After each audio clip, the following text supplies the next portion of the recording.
It was a really good win. First of all, I congratulate Ball State.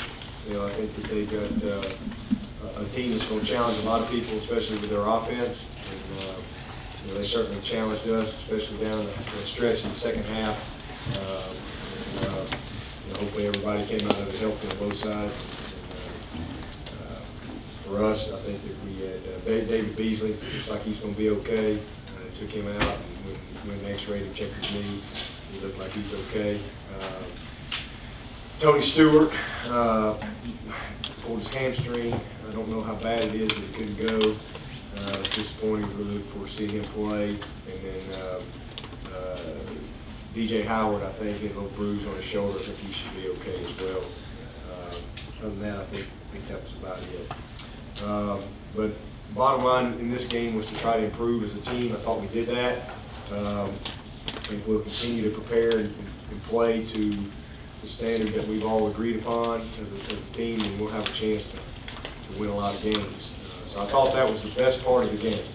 You're coming off an emotional win, and a lot of people talking about, they're going to have a letdown and this and that, and you're playing a team that's obviously excited to come here and play, coming off of a big performance that they had.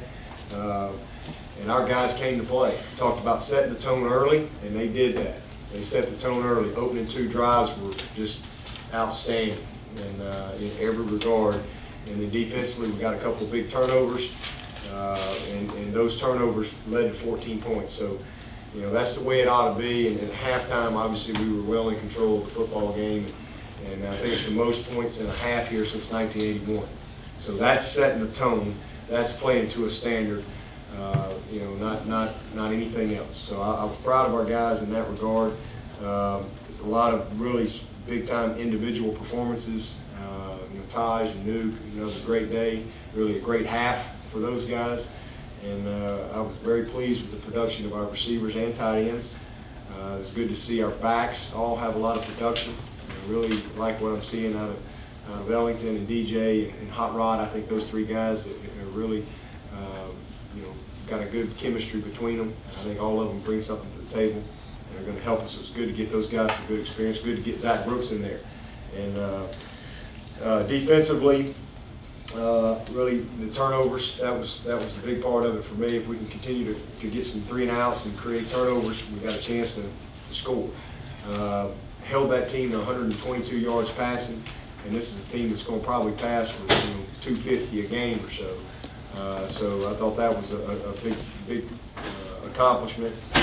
It's sometimes these games, they get a little frustrating as a coach. The clock just won't run quite fast enough, and you're trying to get your starters out, but yet you don't want them to score. And you got to remember they got their good guys in there, and you're trying to get as many guys in the game as you can, and so it gets a little sloppy down the stretch. But I thought the guys that went in continued to play hard, and overall just a really good performance. And, hopefully these guys will continue to prepare weekly like we have, and move on to the next one. One thing I want to mention, I mentioned to the team yesterday, and that is there was a football player at BHP that passed away a couple of days ago, Ben Jordan, and I just want to offer my thoughts and prayers with his family, his coaches, and his football team. Just a really tragic. He was a right tackle for those guys. He was a big Clemson fan. He was a young man that's been at our camp the last couple of years. So just ask everybody to remember Ben Jordan and his family in this really difficult time that they have. But good football game, good win, and we'll move from here. Dabo, it's quite a connection that Taj and Nuke have going on right now. What are those guys doing to click the way they are? Just veterans. They're just veterans. They spend all the time together. Nuke's a junior. Taj is a 4th-year junior. He played a lot of football. We all remember Nuke as a freshman, and he did a lot of good things. But freshmen are freshmen. Juniors are a beautiful thing to see. It just is. And it's good to see. Just like last year, Taj did a lot of good things, and even with the run that we had at to 8-0 last year, Taj did a lot of good things, but he made a lot of mistakes too. Like young players have some things that just decision making. and he's really making great decisions right now. I mean, he's making great decisions in our run game with our checks, and our reads. He's making really good decisions on where to go with the football based on what he sees in the secondary. He's dialed in on his keys, and he'll continue to do that. And you got to give credit to the offensive line. You know, they're protecting well. I mean, our offensive line, I thought, stepped up. I'm anxious to see the film. We're going to get Gift back. And so, you know, talk about a blessing in disguise to be able to run Shaq Anthony out there and have him play a whole football game. And we got Joe Gore a lot of time. We got Battle a good bit of time today, and Spencer Regan, and Ryan Norton. To get those guys that amount, Kalen, get them, you know, when Beasley went out, that is just, I can't tell you how big that is for the growth and development of our football team. At some point, you know, you got to play. And so to have that opportunity to get those guys in the game, that makes practice better, it makes your meetings better, and hopefully, you know, again, they'll be able to grow from the experience. In that respect, Coach, did you get it what you wanted out of this game? Could you have scripted it any better for in the broad scheme? Yeah, I think we improved.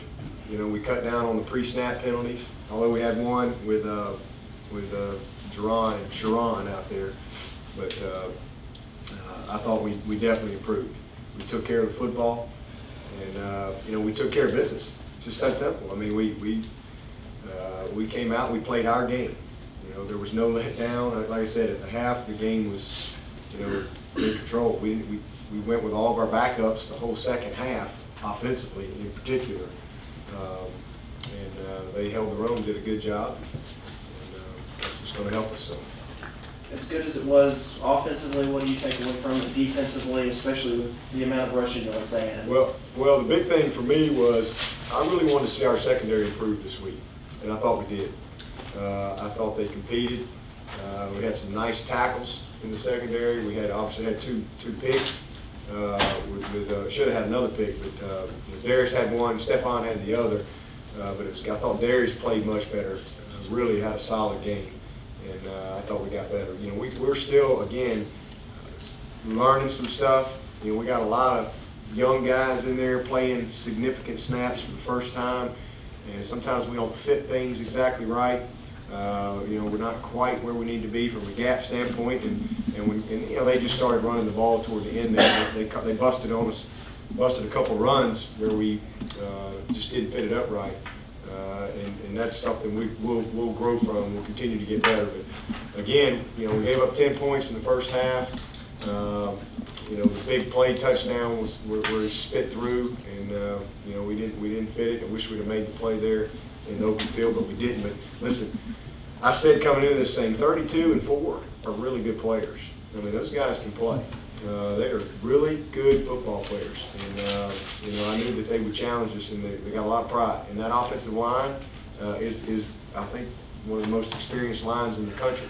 Those guys have played a lot of ball, and they never quit. They kept grinding and battling. And, you know, but we've got to just continue to get better.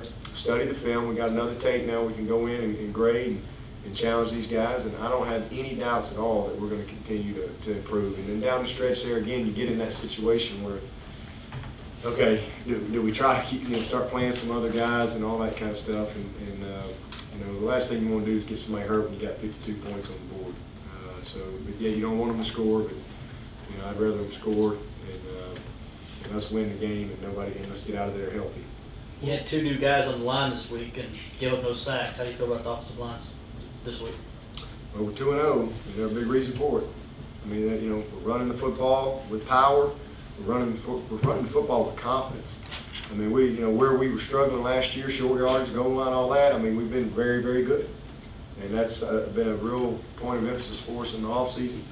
That's just you know, on the 2-point conversion. You know, I'm like, shoot, heck, I don't need it on the kickoff. Let's go get the 2 right now. Put it on the 1.5, spot the ball. Let's go get it. And our guys responded, and you know, so I'm really pleased with our offensive line right now. We're not a great unit yet. They're not going to be writing, you know, Sports Illustrated articles on them or anything, but we're on the right track, and we got 1 senior in that group, so those guys are just going to get better. And the experience they got today, all those young guys, you know, it's fun to see them play. Can you talk about the young running backs a little bit with DJ Howard and Yeah. and McDowell? Both had big days for you. Yeah, Rod has been a guy that's he's just a great example to a lot of people, you know, of patience and you know, continuing to believe in yourself, you know, hanging in there. You know, he came here, there's been a lot of great players here, and he's had to just work and get in the weight room, and he's had to do everything he can to give himself a chance to be a great player. It's so good to see him performing like he's performing right now. He's playing with a lot of confidence. He looks like the guy we recruited out of Sumter High School, and it's really good to see that. I think he's going to go on and have an excellent year. And then DJ, you know, DJ is a really good football player. Doesn't get a lot of credit. He's just kind of a guy that's been in that backup role for us and has had some big moments. He's just a sophomore, but he's a very talented back. And the three of those guys together, again, as I said, they got a real nice chemistry. They really love each other, pull for each other, they push each other, and I think that's a good situation. And then obviously Andre Ellington is kind of the leader of the bunch, but and I think Zach Brooks is going to be a good player. You know, it was fun to see him out there today getting his first touches. What was your thought process at the end of the first half with Spencer Benton and bringing that field goal out there, and then your reaction when you saw that thing cross the crossbar? Well, we practice that all the time. He's hit one from like 65 or 66 in practice, and we practice long field goal every week. And in fact, last week Pinion was the one who hit it. Spencer missed it on Wednesday. I think it was Tuesday or Wednesday, and but Pinion hit the upright and rolled in for good for a field goal, and it was 60 yards. But you know, Spencer, you're not going to find many guys with a stronger leg with him. Now he's not always accurate, but you ain't ever got to worry about him getting it there. And so he's kind of taking that role of, all right, hey, he's the starting putter. I'm going to be kind of the long range bomber, and you got a chance. You know, Catanzaro kind of knows his range. He's probably more in that 54 and under range, and he's obviously incredibly accurate. That's why he's won the job. But you know, it was something I told Spencer. Listen, if we ever get the opportunity, we're going to do it. And there was 8 seconds. I didn't think that they would get another play. That's a long time for that ball to be in there. That's a long way to go. And but he nailed it. He absolutely nailed it. I don't know how far it cleared it, but it looked like it had a little bit more room to go. And I think that's the all-time ACC record. So it's very well deserved, and I'm really proud for Spencer. And his teammates were really happy for him. That was a great little boost of momentum going into the half. You spoke about some of the frustrations of coaching a game like this. How about some of the additional joy of being able to play guys? You played guys today, this might be their only action of the entire season. Yeah, absolutely. You got guys that are just scout team guys, and they prepare your team every week. And, you know, there's nothing better than being able to get those guys in a game, you know, and for them to be able to be a part of it, and for those starters to be able to pull for them. And that's always a lot of fun. And we had some guys step up. You know, listen, old Julian Patton gets in there today, has a nice catch. You know, Matt Porter's a guy that we're really excited about, and he's a good addition to our team. You know, he's out there making plays. You know, Forbush got in there. I saw some of those DNs. I saw Malden in there and Zach Fulmer in there. You know, we tried to get just about everybody that you could get in there. I think Corbin got in there and held one time, and Ammon, it was good to see Ammon go in there and get his first action. It was good to see Pinion get his first action. Did a little kicking off. We got some Sam Van Giesen. Sam Van Giesen has been here for 4 years. He's never played in a game. And we don't have a more committed football player than Sam Van Giesen. I don't even know if y'all know who he is, but he's a long snapper. And the guy has worked his tail off. He's here every summer. He stays all summer. And he never makes the 105, but he comes right back out anyway. And he's just he's our senior, one of our senior guys. The guys respect him, and to see him be able to run out there and get his opportunities today to go snap for the Clemson Tigers, that makes it all worthwhile for a guy like Sam. So it's great, you know, to see those guys get a chance. I'm proud of our backup quarterbacks. It's good to see Cole go out there and really make some plays, and see Morgan and see Donnie get in there. So again, anytime you have an opportunity, it really creates good morale with your team when you get guys a chance to play. All set? Okay, thank you all. Thanks, Coach.